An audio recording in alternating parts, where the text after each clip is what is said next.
En 2010, pocos pensaron que se fuera a desatar en los países árabes la mayor oleada de protestas que han vivido sus estados en toda su historia. Seguramente el factor X de esas protestas, un vendedor ambulante tunecino llamado Mohamed Bouazizi, tampoco lo imaginaba cuando se inmoló. El levantamiento progresivo de la población y las protestas en todos los países árabes obligó a los gobiernos a actuar según dos estrategias diferenciadas. Los estados de Túnez, Libia, Egipto, Siria, Arabia Saudí, Qatar y Yemen optaron por la represión, mientras otros países como Marruecos, Argelia, Jordania o Kuwait apostaron por simular y prometer cambios democráticos que después no llegarían. A partir de ahí y hasta ahora, cada conflicto reflejará en los diferentes grupos enfrentados una proyección de la lucha geopolítica que se vive en Oriente Medio, dependiendo su cercanía a cuatro núcleos de poder.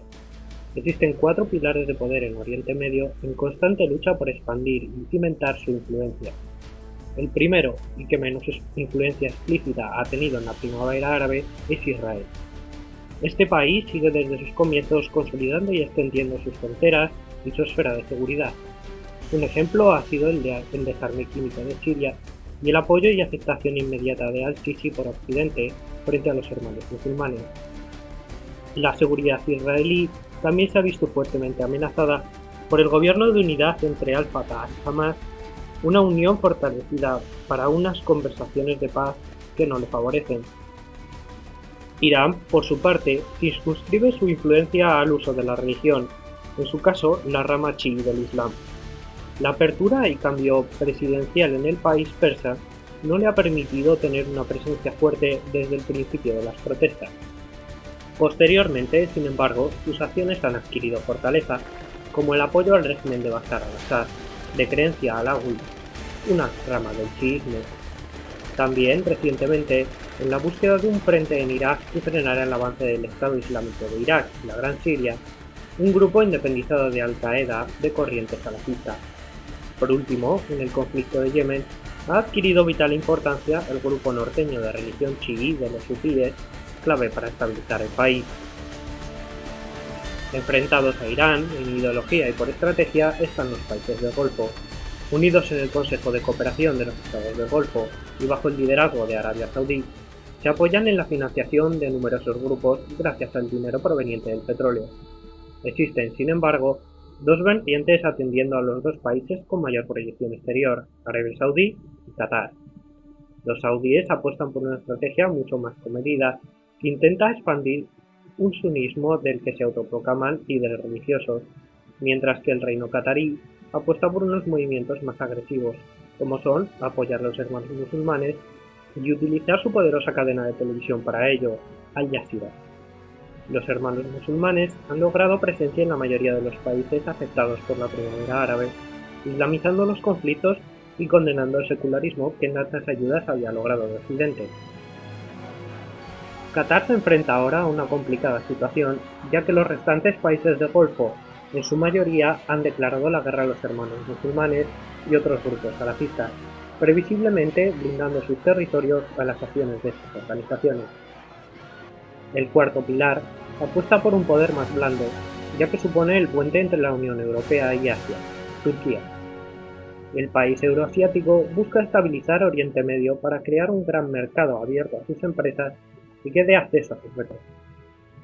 Turquía se declara laico ante la Unión Europea, pero no puede evitar que la religión influya en sus políticas.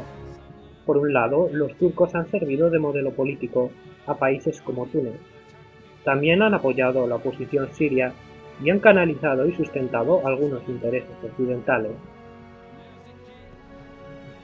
Todos los conflictos duraderos, desatados a raíz de una represión fallida de las protestas de 2011, siguieron un mismo esquema: la creación de grandes coaliciones para derrocar a los dictadores recabaron numerosos apoyos internacionales. Mientras el conflicto se extendía o se cumplía el objetivo de eliminar al régimen, esos frentes se disolvían en un reflejo de los pilares de poder regionales, debilitando y fragmentando el proyecto democrático. En Egipto, la irrupción en el poder de los hermanos musulmanes generó un rechazo automático de Occidente hacia la islamización del Estado, facilitando el golpe militar que ha encumbrado al Sisi. Libia corre un destino similar en el que los islamistas se enfrentan al general rebelde Khalifa Haftar, antes gadafista, exiliado en Estados Unidos. Mientras más nos acercamos a Irán, entramos en países en los que se profesa en mayor o menor medida la rama chií del Islam. Esto ha añadido otro bando a las luchas de Siria, Irak y Yemen. Irak está en proceso de desmembración en tres regiones: al norte los kurdos, al oeste los suníes, invadidos por el ISIS, y al sudeste los chiíes, con Bagdad, su capital, en medio de los tres bandos. Yemen corre una suerte parecida entre los hutíes, un grupo chií armado, enfrentado a las tribus federalistas del sur y al Estado que busca cierto continuismo del régimen derrocado del dictador Saleh. Por último, Siria es el conflicto más complejo y sangriento de todos.